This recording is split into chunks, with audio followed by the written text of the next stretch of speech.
Hello everyone, मैं हूं Rinku Tomar and welcome back to our channel. Guys, आज की वीडियो में जानेंगे महाभारत में धृतराज की जो मृत्यु हुई थी वो आखिर कैसे हुई थी, वो जलकर क्यों हुई थी और उसके पीछे का क्या कारण था।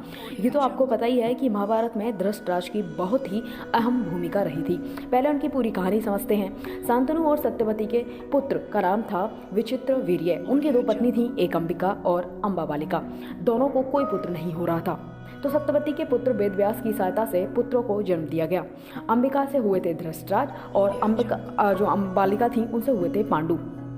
अंबिका जब ऋषि वेदव्यास के सामने गईं तो उनके तेज के कारण उन्हें आंखें बंद कर ली, जिससे उनका पुत्र अंधा पैदा हुआ, यानी कि धृतराष्ट्र जन्म से ही अंधे थे। उनका विवाह गांधार प्रदेश की राजकुमारी गांधारी से हुआ था।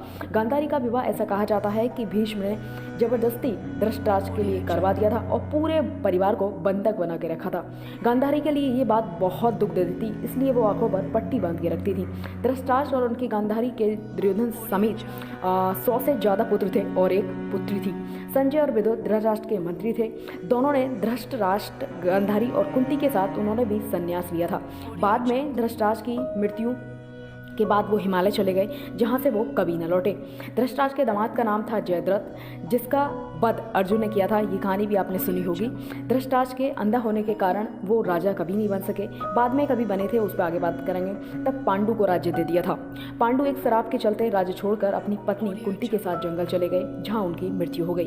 बाद में भीष्म ने धृतराष्ट्र को राजा बनाया और बाद में कुंती और उनके अन्य समर्थकों के कहने पर धृतराष्ट्र और गांधारी को पांडु का पुत्र मानना पड़ा, और जब मानना पड़ा तो उन्हें महल में आने की अनुमति दी। बस क्या फिर क्या, यहीं से महाभारत स्टार्ट हो गई। महाभारत युद्ध कम से कम 15 वर्ष तक चला और उसके बाद धृतराष्ट्र और गांधारी, संजय और कुंती वन में चले गए। 3 साल बाद एक दिन क्या हुआ कि धृतराष्ट्र गंगा स्नान के लिए जाते हैं और जाते ही जंगल में आग लग जाती है। सभी उसमें फंस जाते हैं। फिर वहाँ संजय कहते हैं कि चलो यहाँ से बाहर चलते हैं, लेकिन धृतराष्ट्र और कुंती और इन सबको काफ़ी कमजोरी सी वहाँ पे लग रही थी, तो ये वन छोड़कर नहीं गए और वहीं जलकर राख हो गए, झुलस गए बुरी तरह, बहुत बुरा हाल हो गया। लेकिन गाइस, ऐसा कहा जाता है कि संजय वहाँ से चले गए थे उसी वक्त और हिमालय की तरफ प्रस्थान कर गए और फिर वो कभी न लौटे। फिर नारद मुनि ने ये बात युधिष्ठिर को बताई और फिर उन्होंने उनकी आत्मा की शांति के लिए कुछ धार्मिक कार्य किए। मिलते हैं अगली वीडियो में। अगर आपका कोई डाउट हो तो कॉमेंट करो।